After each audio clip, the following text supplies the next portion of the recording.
and warmth of the people of Bihar. Ladies and gentlemen, Bihar, with its historical significance and vibrant traditions, has always been a symbol of democracy in our great nation. It was in this very land of Vaishali that Lord Buddha delivered his last sermon, emphasizing the importance of unity, equality, and compassion. Vaishali, often referred to as the world's first republic, has set a remarkable precedent for democratic principles that we cherish in our nation today. Many holy sites associated with the life and teachings of Lord Buddha are located in India. Among those many places, there are 4 main places. First, Bodh Gaya, where he attained enlightenment. Second, Sarnath, where he gave his first sermon. Third, Sravasti, where he spent most Chaturmasas and gave most of his sermons. And the fourth one, Kushinagar, where he attained the Mahanirvana. Ladies and gentlemen, our democracy has been deeply influenced by Buddhist ideals and symbols. Our national emblem is taken from the Ashoka pillar of Sarnath, which also has the Dhamma Chakra engraved on it. On the back side of the chair of the Speaker of the Lok Sabha, the words Dharma Chakra Pravartanaya is inscribed. The chief architect of our Constitution, Baba Sahib Dr. Bhim Rao Ambedkar, has also made it clear that many of the procedures followed during ancient Buddhist societies have been adopted in our parliamentary democracy. Fortunately, as the Governor of Bihar and later as the President of India, I have had the opportunity to participate in many functions related to Lord Buddha. In the year, firstly in 2018, I had the opportunity to inaugurate the International Buddhist Conference in Bodh Gaya. In the year 2019, I also participated in the Golden Jubilee celebrations of Vishwa Shanti Stupa located in Rajgir. Ladies and gentlemen, the concept of democracy is not a recent import into Bihar. Rather, it is deeply ingrained in the historical tapestry of our nation, tracing its roots back thousands of years. The democratic spirit has been an integral part of our civilization since the earliest human settlements on this land. And today, the Chief Minister of Assam has given a very practical narrative that in India, it is way of life and it is followed in every household. Ladies and gentlemen, in the Vedic period, the Rig Veda and Atharvaveda offer glimpses of democratic elements in ancient Bharatiya society. The mention of Gramini, appointed by the king of civil and Senani for military administration, and the institutions like Sabha, Samiti, Sabhapati, and Sabhasad, primarily engaged in legislative and judicial functions, signify the existence of democratic principles in those times.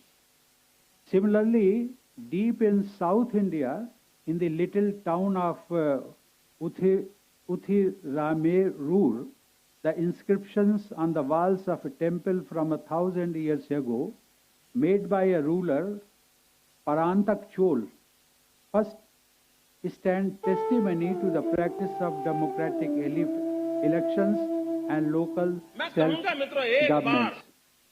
इस राम राज्य की कल्पना क्या है उसका अध्ययन करने की मैं आप सबको रिक्वेस्ट करता हूं। गांधी को ये बात कहां से सूझी? This is also a part of democracy.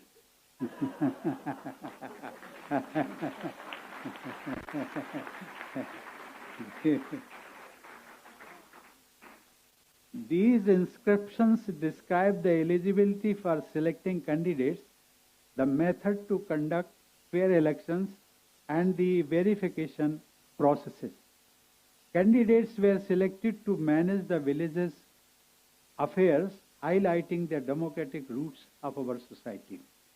Ladies and gentlemen, in a democracy, the representatives are aware of their duties and people enjoy equal rights. A proponent of such governance was Chhatrapati Shivaji, the founder of the great Maratha Empire in India.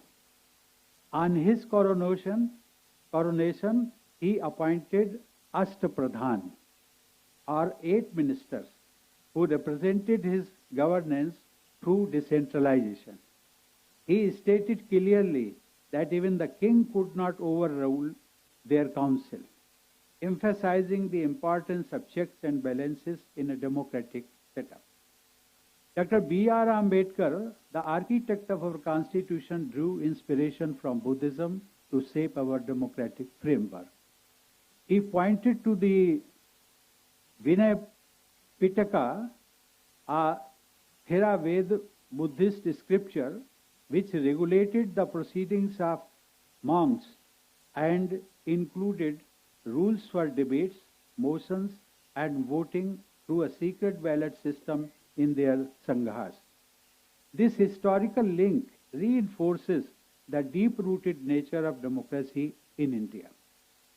Ladies and gentlemen, ancient city-states like Vaishali, as described in Buddhist scriptures from the 5th century BC, provides detailed accounts of autonomous groups managing their own affairs, be it in matters of defense, economics, or religious practices.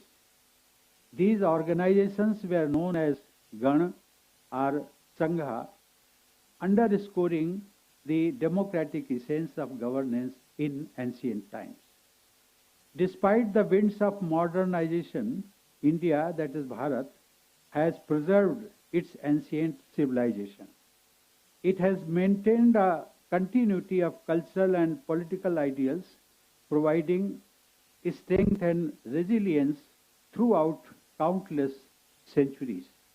This preservation of our rich heritage is a testament to an enduring spirit of democracy in our land.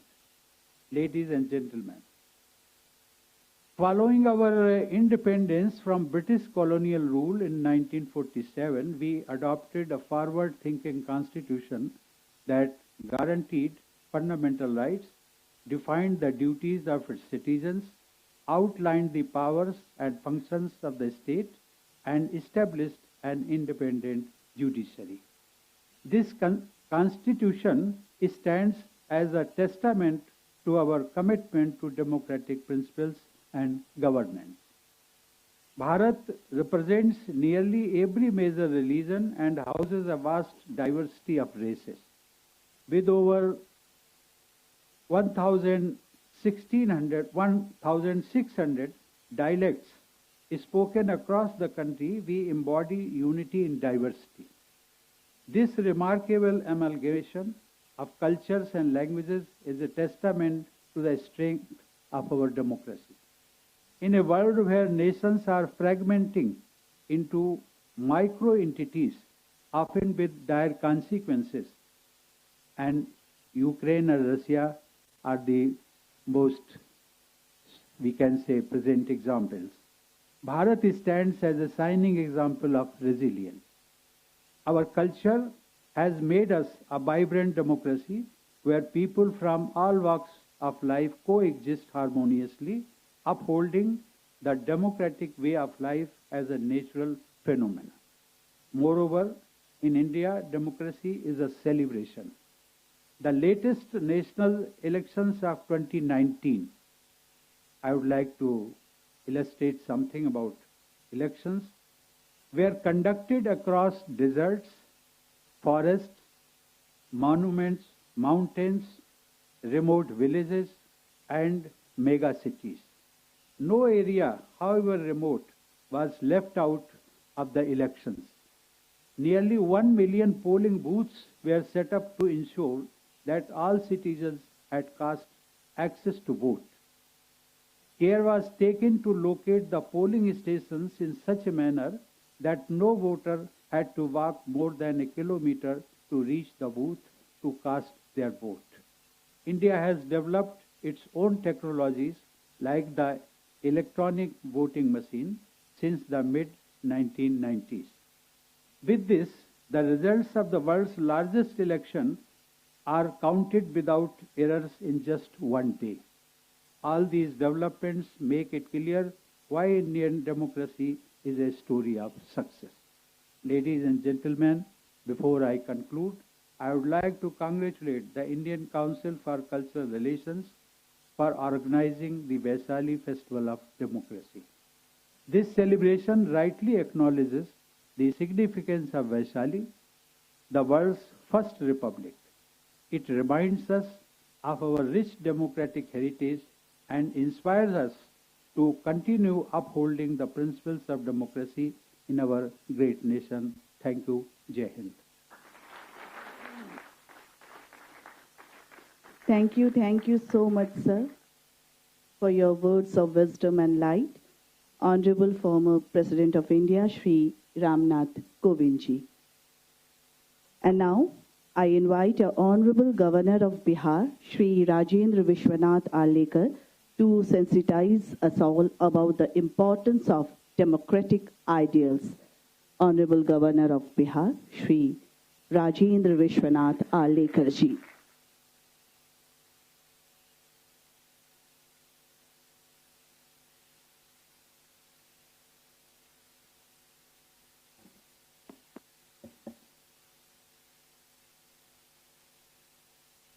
मैंने घड़ी देख ली है।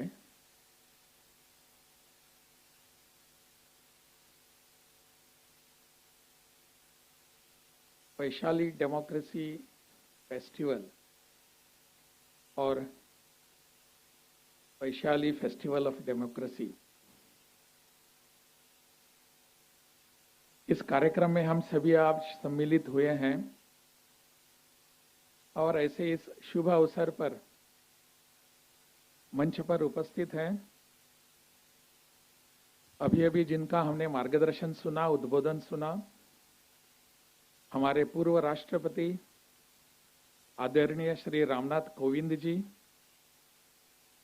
असम के मुख्यमंत्री,